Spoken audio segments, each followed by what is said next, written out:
سپاسان دەکەین بینەرانی کورد کەنەکشن کە تا ئێستا دەگەڵماندان. یاریدەدەری وەزیری دەرەوەی ئەمریکا بۆ دموکراسی کاروباری مافەکانی مرۆڤ و هەروەها کار تۆم مەڵەنۆفسکی بەم دوایانە سەردانی هەرێمی کوردستانی عێراقی کردبوو.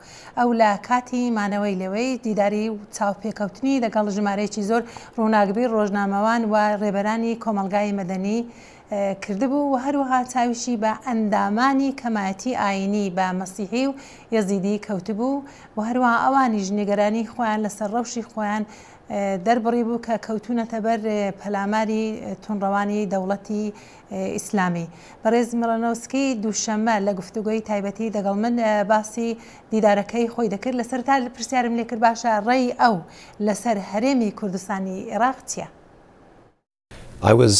Very impressed that پێشەکی سپاسان دەکەم بۆ ئەم دەرفەتەی بۆتان ڕەخساندم. من زۆر خۆشحاڵ بووم بەوەی کە مەترسی دەست بەجێی داگیرکردنی ئەربیل و بەغدا پێ دەچێت نەبابێت و بڕوام وایە ئەمەش دەرفەتمان دەداتێ کە شان بەشانی یەکتری استراتیژێکدا ڕێژین نەک هەر تەنها بۆ بەزاندنی ئەم ڕێکخراوە تێرۆریستیە ئەوەی دەبێت ئەنجامی بدەین بەڵکو هەوڵ بدەین بۆ دڵنیابوون لەوەی ئەم کێشەیە دووبارە نەبێتەوە. من وتوێژی جدیم لەگەڵ بەرپرسان لە بەغدا و هەرێمی کوردی کرد سەبارەت بۆی ئەمە ڕوونەداتەوە. لە کوردستانیش دەبێت بڵێم من ئەو پەڕی سرم سۆڵما و خۆشحاڵ بووم لە بەخشندەیی خەڵکەکەی بەرامبەر ئەو ژمارە زۆری ئاوارەی نێوخۆ ئەوانەی بە پێ و بە ئۆتۆمبیل هەوڵ دەدەن خۆیان بگەێنە کوردستان و دڵفراوانی و بەخشندەی هاوڵاتیانی کورد و ئامادەیان بۆ پێشوازیکردن لەو ئاوارانە کە ڕەنگە زۆر بمێنەوە ئەمە بەلای منەوە مایەی دڵخۆشیە. To imagine that they might stay for a long time was something that I found very inspiring.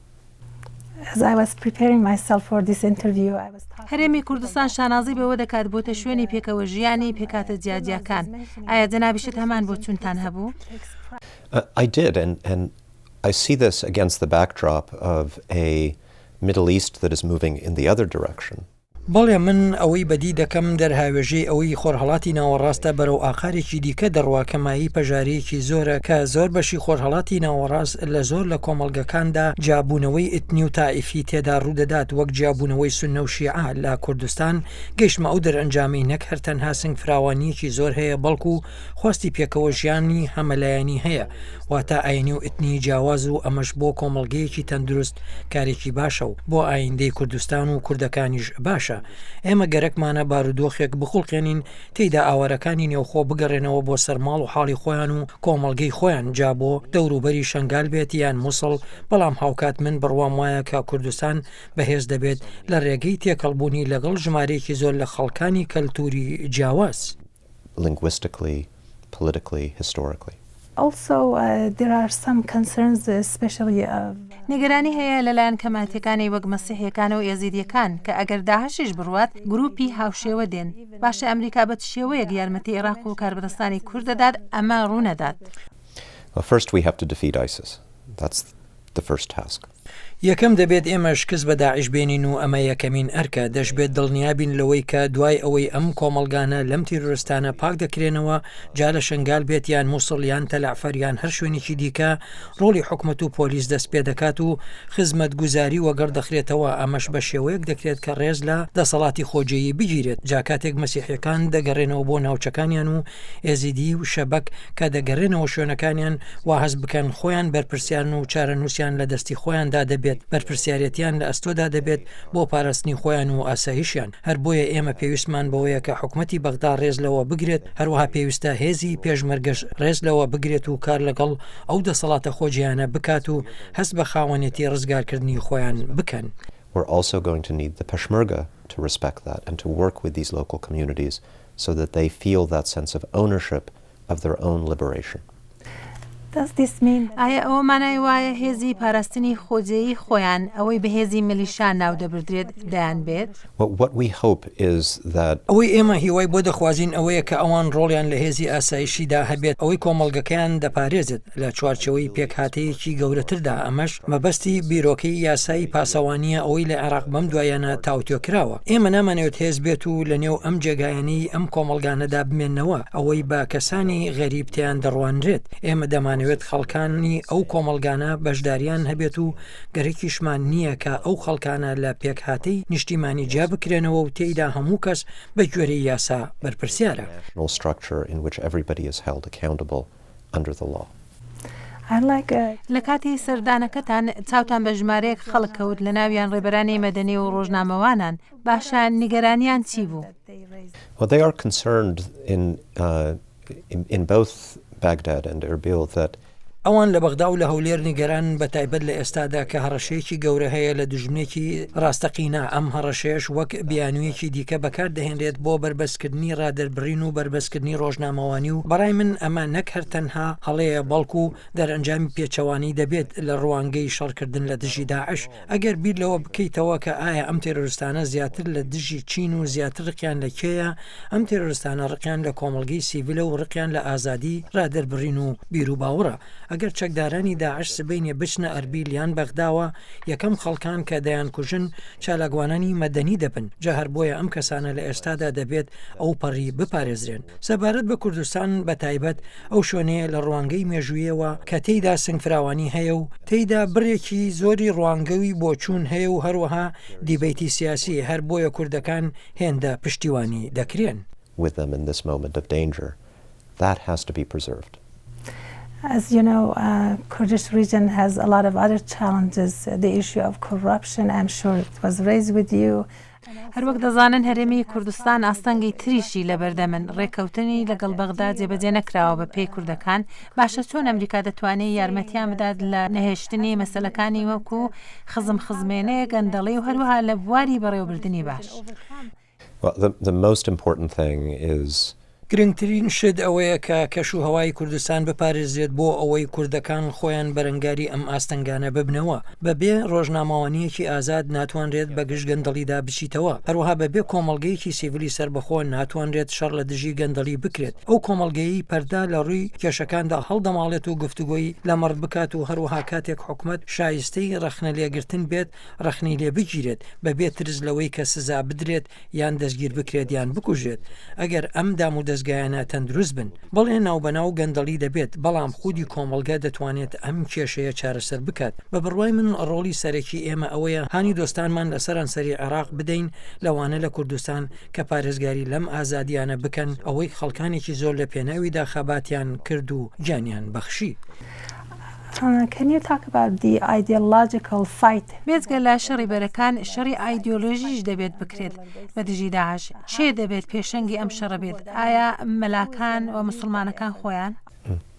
Well, to the extent that ISIL draws any of its legitimacy گروپی داعش تا ڕادەیەک شەرعیەت بە خودی خۆی دەدات لە ڕێگەی لێکدانەوەی با هەڵا لە ئیسلام ئەمەش بۆ سەرجە مسلمانان لە سەرانسەری جیهاندا گرنگە کە بڵێن ئەوە ئێمە نین. مسلمانان ئەو کارە دەکەن و ئەوەی لای ئێمە ڕوونا کە زۆرینەیەکی زۆری مسلمانان لە عێراق و لە سەرانسەری جیهاندا لەوانە ڕابەرانی ئاینی بە تەواوی ئەم ئایدیۆلۆژیەی قێزەونەی داعش ڕەت دەکەنەوە ئەوەی داعش بانگەشەی بۆ کردووە. جاڕەتکردنەوەی ئەم ئایدیۆلۆژیی داعش گرنگە ڕەت بکرێتەوە. کارێکی تر ئەوەیە کە دەبێت لی دڵنیابین گازندە سیاسیەکان ئەوەی وا دەکات هەندێک خەڵک بەڕێگەیەکی زۆر چاواشەکاری لە ناچاریدا پەنا بۆ ئەو تێرۆریستانە بەرن بۆ ڕزگاربوونیان لە گرفتێکی دیکە ئەوەی لی دەترسن.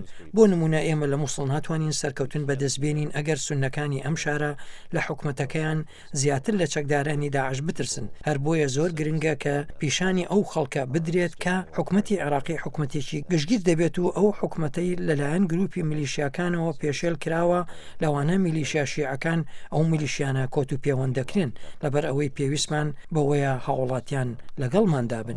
The various militia groups, including the Shia militias, are restrained because we need the people to be on our side. How optimistic you are to this idea that چەندە گەشتبینن بە حکوومەتی ئێستا عێراق کە فرە نەبێت وەک شارەزایەک بەدەنجی ئەمریکای کورد وەک شەو و ڕۆژ جیاوازی هەیە نێوان حکوومەتی عەبادی و حکوومەتی پێشووی بەغدا. I got the sense when I was in Baghdad that من کاتێک لە بەغدا بووم گەیشتمە ئەو دەرەنجامەی خەڵکان جیاوازیەکی زۆر بەدی دەکەن هەروەها لەو خەڵکانم بیست ئەوانەی هێشتا ڕەخنەی زۆر لە حکوومەتی عێراقی دەگرن و بڕوایان وایە دەبێت حکوومەتکاری زیاتر ئەنجام بدات. سەرجەم هەوڵاتیان کۆک بوون لەسەر ئەوەی ڕەوشەکە لە ماوەی چەند مانگی ڕابردوودا چاکتر بووە دەبێت ئێمە چاوەڕان بکەین بزانین چی لێ دێت. بەڵام دەتوانم بڵێم حەیدەر عەبادی سەرۆکوەزیران هەموو شتێکی ڕاست و دروستی گوتووە و بەڵێنی ڕاستی داوە. عەبادی هەندێک هەنگاوی زۆر هیوابەخشی ناوە سەبارەت بە هەوڵدانی بۆ بەشداری پێکردنی سونەکان و پارێزگای ئەنبار و سەرۆکوەزیرانی عێراق پێداگری لەوە دەکات خودی هاوڵاتیانی سونە خۆیان دەبنە ڕزگارکەری خۆیان و داواش دەکات کە میلیشیا شیعەکان دەست ئاواڵە نەبن. بەڵام گوتن لە ئەنجامدانی ئەم کارانە ئاسانترە وڵاتە گرتوەکانی ئەمریکا نەک هەر تەنها هانی ئەم کارە دەدات بەڵکو چی لە تواناشدا بێت بۆ ئەو مەبەستە دەیکات. And my last question is there are times since we are talking about human rights لە کۆتایی ڕخنە لە ئەمریکا دەگیرێت تەنانەت دۆستەکانیش هێندێک جار سیاسەتی دووڕۆیانەی هەیە سەبارەت بە مافەکانی مرۆڤ بە تایبەتی کە دەگاتە هاوپەیمانانی وەک سەعودیا تورکیا و ئێستا ئێران کە گفتوگۆی ناوکی لەگەڵ ئەنجام دەدرێت. ئۆپۆزیسیۆنی ئێران هیوادارە سەرجەلی مافەکانی مرۆڤیش ببێتە بەشێک لەو گفتوگۆیانە.